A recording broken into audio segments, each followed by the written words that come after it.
Good afternoon, everyone. I am Rahul Gosain. And I'm Rohit Gosain. And we are Oncology Brothers. Today with us, we have Dr. Rutika Mehta, a medical oncologist focusing on upper GI malignancies at the Moffitt Cancer Center in Florida, where she also co-chairs the GI Committee for Diversity, Inclusion, and Equity. With Dr. Mehta, we hope to discuss her approach in treating esophageal, GE junction, and gastric cancer using an algorithm that we can use in our daily practice. Let us welcome Dr. Mehta. Hey, Oncology Brothers. Thanks for having me here today. Of course, I know both Rahul and Rohit for a long time, and it's glad to share the screen alongside both of them today, and I look forward to a very exciting discussion. Perfect. Thank you so much, Dr. Mehta, for joining us. Dr. Mehta, our focus is going to be on using an algorithm so that we can continue to reiterate the current standard of care practices in our community settings. Can you please walk us through this algorithm and how have you incorporated the recent data into your daily practice? Well, again, it's a very lengthy discussion. It can probably take an hour to kind of discuss the entire spectrum of treatment for upper GI cancers.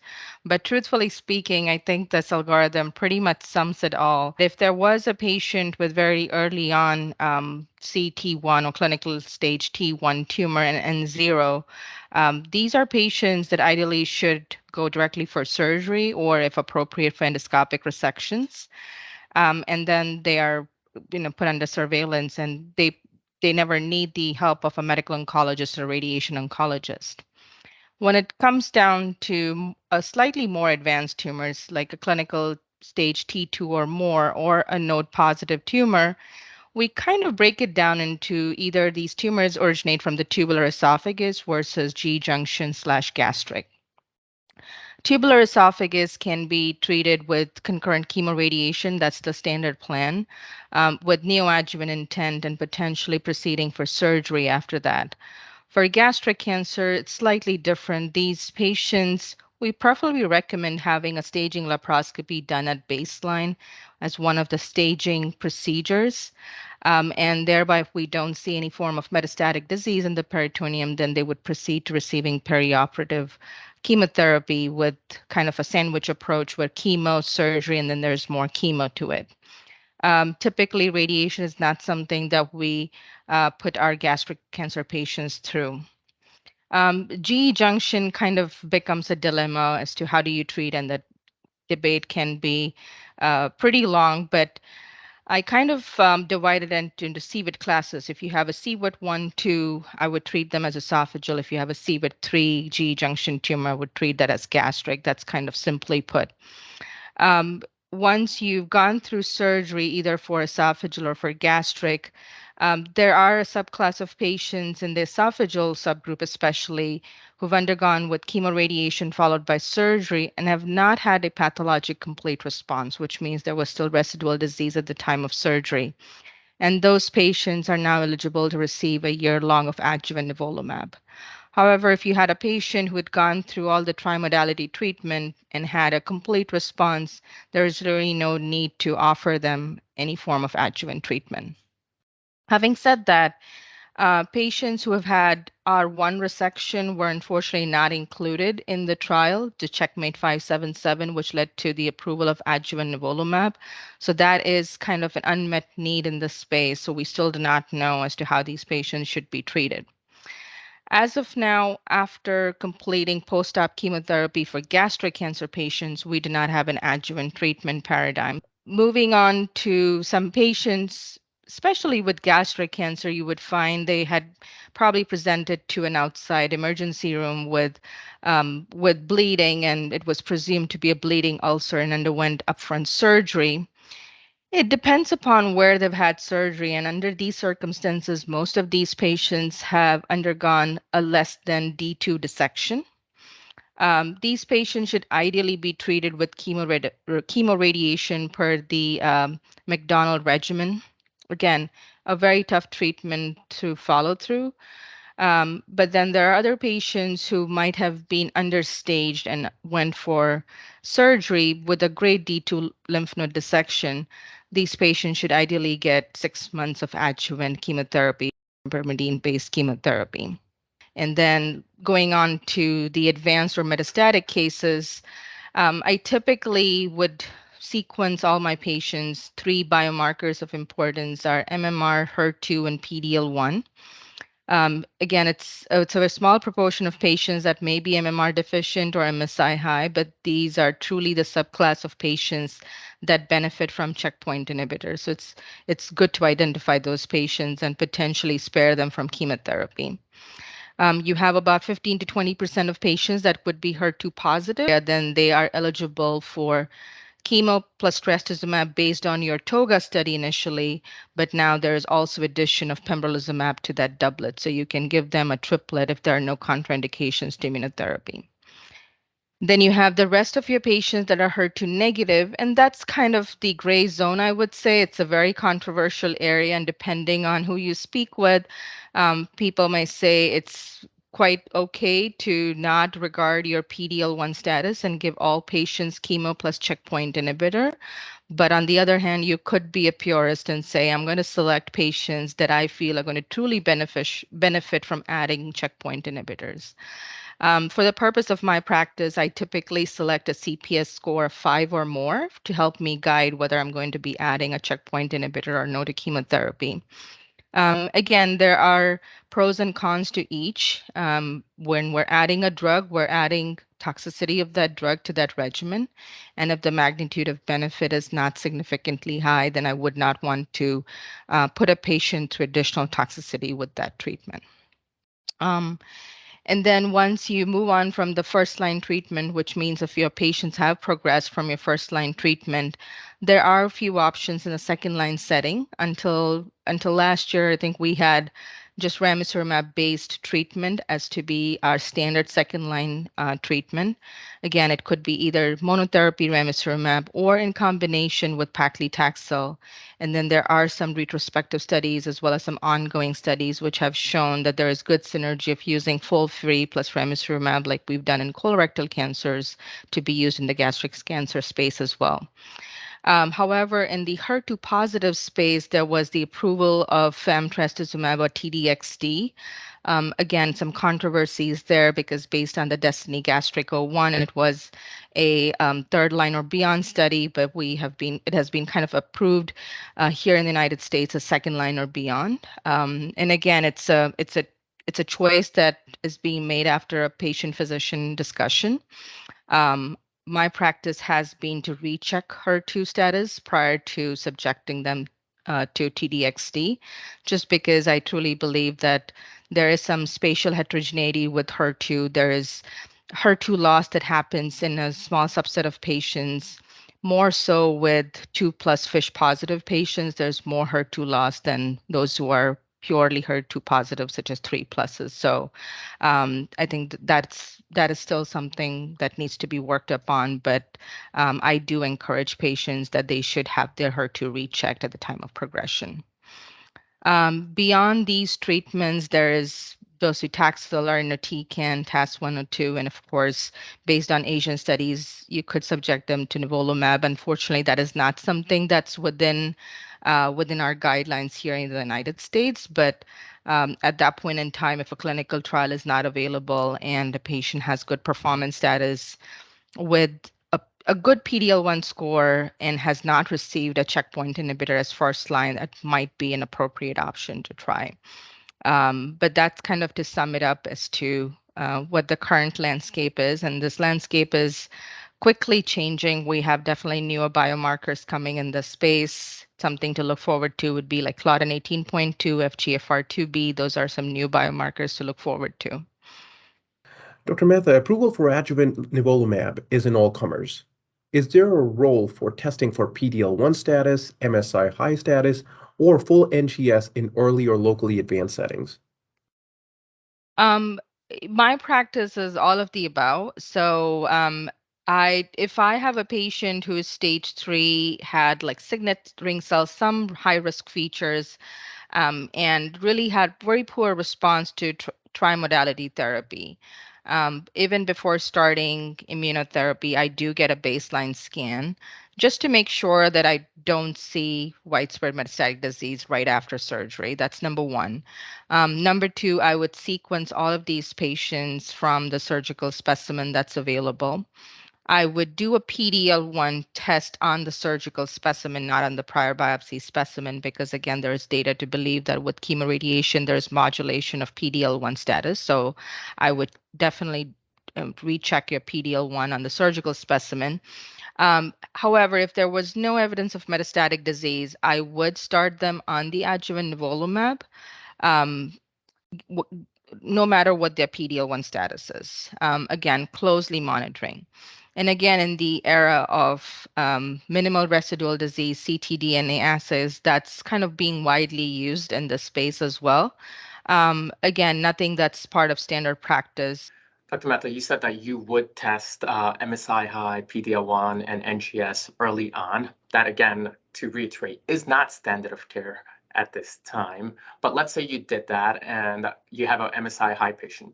With the data from ASCO, ESMO, we're seeing phenomenal responses in neoadjuvant immunotherapy. Outside clinical trial, would you give immunotherapy to such a patient?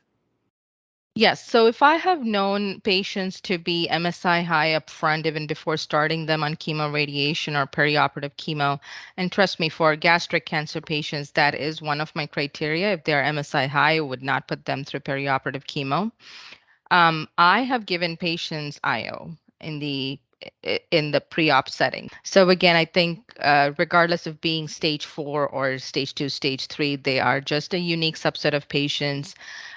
It's better to screen them out, spare them of chemotherapy. I think the goal is either upfront surgery if it was amenable to surgery without potentially having several lymph nodes to be taken out. If that was the case, then you would try to give them immunotherapy preoperatively. Absolutely. And again, still focusing on locally advanced disease. In gastric cancer, a patient who got adequate perioperative chemotherapy, but still has very significant residual disease. So in adjuvant settings, would you extrapolate the data from Checkmate 577 where you would consider nivolumab, or would you consider giving additional chemo or observe? What's your practice? So my observation has been that most of these tumors that have not had a great response were either MSI high to begin with, or number two are diffuse type or signet ring cells. And by adding in the former, it's better to first find them out that they are indeed MSI high, not even put them through chemo. In the latter part, I would say, regardless of what you add, in signet ring cells or in diffuse kind, adding Opdivo or adding nivolumab is not going to significantly change the outcomes. If you look at survival curves, now this is always goes back to the debate that we have with chemo versus chemoradiation, right? With chemoradiation, you tend to see that immediate response, with the pathologic complete response rates to be numerically higher than what we see with perioperative chemotherapy. And again, that's the role of the radiation. You do see that increased PAT-CR rates. Like, for example, with CROSS, you see for adenocarcinomas, your PAT-CR rates are 24%, but with FLOT, similar PAT-CR rates are 16%. When you look at the overall survival curves, your median overall survival comes down to 50 months either ways. Either you do chemoradiation or you do perioperative chemotherapy. What we try to miss the point is a postoperative chemotherapy is necessary to kind of weed out those microscopic disease that's there that helps to improve overall survival at the end. We do get discouraged by seeing, oh, it's not a great response. Why necessarily put them to the same chemotherapy? But indeed, that chemotherapy, if we're able to still put them through postoperative chemotherapy, helps to get rid of some of that microscopic disease and thus overall improve their survival outcomes. Thank you. Now, let us move our focus to the metastatic space, as a lot has changed there. We know that NGS upfront is very critical. However, you did mention that you do rebiopsy when these patients progress. But do you repeat NGS panel testing in that scenario as well? Going through another next generation sequencing in the presence of liquid biopsies has probably less utility, especially if the specimen is limited. Dr. Mehta, focusing on HER2. So we're retesting these patients. You've gone through another biopsy. We're retesting them for HER2 as well now. So a patient that was HER2 positive has now converted to HER2 negative, or actually, let's put this patient being HER2 low, where it's 1 or 2 IHC positive and FISH negative. We know that T-DXd just got approved in breast cancer for these patients. How would you tackle these patients moving forward?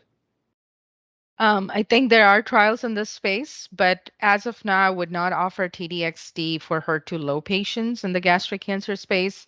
Thank you for taking the time to go over upper GI adenocarcinoma.